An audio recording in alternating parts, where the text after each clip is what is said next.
കന്നി അംഗത്തിലെ വിജയത്തിന് പിന്നാലെ തമിഴ്നാട്ടിലെ നിയമസഭാ കക്ഷി നേതാവായി വിജയിയെ ടി.വി.കെ തെരഞ്ഞെടുത്തു. സർക്കാർ രൂപീകരണത്തിന് സാവകാശം തേടി ഗവർണർക്ക് വിജയ് കത്ത് നൽകി. കോൺഗ്രസിന്റെയും ചെറുപാർട്ടികളുടെയും പിന്തുണ തേടാനാണ് നിലവിലെ ശ്രമം. ബനീഷ ബാബുവാണ് വിവരങ്ങളുമായി ചേരുന്നത്. ബനീഷ, വിജയ് അവിടെ ചരിത്രം കുറിച്ചിരിക്കുകയാണല്ലോ. എന്താണ് ഇനി ടി.വി.കെയുടെ ഭാവി പരിപാടികൾ? നിലവിൽ സർക്കാർ രൂപീകരണത്തിന് സാവകാശം തേടി ഗവർണർക്ക് കത്ത് നൽകിയിട്ടുണ്ട് എന്നും മനസ്സിലാക്കുന്നു.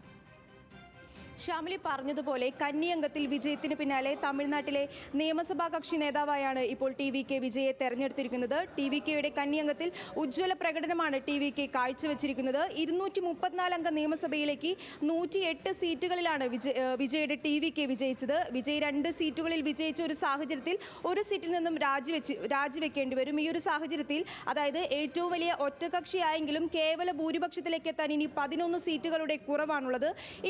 ഈ ഒരു രാഷ്ട്രീയ സാഹചര്യത്തിൽ ഇനി ടി.വി.കെക്ക് മുന്നിലുള്ളത് ചെറുകക്ഷികളുടെ പിന്തുണ തേടുകയെന്നാണ്. ഡി.എം.കെ സഖ്യത്തിലുള്ള CPIM, കോൺഗ്രസ്, CPI സഖ്യകക്ഷികളുടെ പിന്തുണ തേടാനാണ് ഇപ്പോൾ ടി.വി.കെ ഒരുങ്ങുന്നത്. ഈ തമിഴ്നാട്ടിലെ തെരഞ്ഞെടുപ്പ് ഫലം പുറത്തു വന്നപ്പോൾ കോൺഗ്രസിന് 5 സീറ്റിലും CPIM-ന് 2 സീറ്റിലും CPIക്ക് 2 സീറ്റിലുമാണ് വിജയിക്കാനായത്. VCKക്ക് 2 സീറ്റിൽ വിജയിച്ചിട്ടുണ്ട്.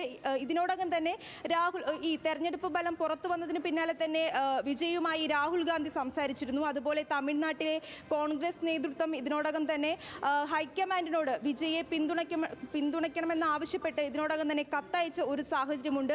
തമിഴ്നാട്ടിൽ ടി.വി.കെക്ക് പിന്തുണ നൽകുന്ന കാര്യം ആലോചിക്കുന്നുണ്ടെന്നാണ് ഇപ്പോൾ KC വേണുഗോപാൽ വ്യക്തമാക്കുന്നത്. ഇങ്ങനെ ചെറു പാർട്ടികളുടെ പിന്തുണ നേടിക്കൊണ്ടാകാം ഇനി ടി.വി.കെ അധികാരത്തിലേക്ക് എത്തുക. ഇതിന് പുറമെയുള്ള മറ്റൊരു സാധ്യത എന്ന് പറയുന്നത് AIADMKയുടെ പിന്തുണ നേടുകയെന്നാണ്. അതും BJPക്കെതിരെ വിജയ് ശക്തമായി എതിർത്ത് രംഗത്തെത്തുന്ന ഒരു സാഹചര്യത്തിൽ ഇപ്പോൾ ഈ ഒരു സഖ്യത്തിൽ നിന്ന്, NDA സഖ്യത്തിൽ നിന്ന് പുറത്തു വന്നാൽ മാത്രമാകും ചിലപ്പോൾ ഇത്തരത്തിൽ AIADMKയുമായി ടി.വി.കെ ഒരു സഖ്യത്തിന് ഒരുങ്ങാനുള്ള ഒരു സാധ്യതയുള്ളത്.